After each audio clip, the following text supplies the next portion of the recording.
Ya estamos en rebajas. Las calles del centro de la ciudad bullen con el hormigueo de miles de salmantinos que no han querido dejar pasar ni un minuto para lanzarse a las tiendas en busca de los mejores precios. Creo que para el sector del textil y del calzado van a ser bastante más fuertes que la campaña de Reyes. De hecho, hacía tiempo que no empezaba la mañana con tanto público.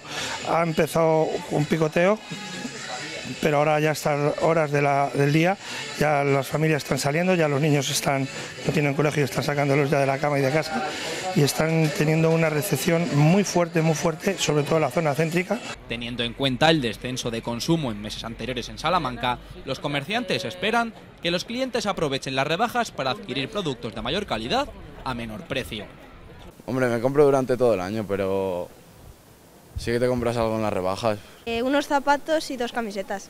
Sí, que salen más barato las cosas. Pues sí, un poco, porque estamos en crisis. Los cálculos de la Asociación de Empresarios Salmantinos del Comercio apuntan a un gasto medio por consumidor de 120 euros. En las primeras horas, la mayoría de clientes reconocía contar con un presupuesto mucho más ajustado para este año. Yo poquito, 20, como mucho 50, Pues este año poquito, unos 100 euros o por ahí, nada más. Entre 90 euros, 100, no sé exactamente. La campaña de rebajas se prolongará hasta marzo, aunque las mayores aglomeraciones se esperan a lo largo de este primer fin de semana.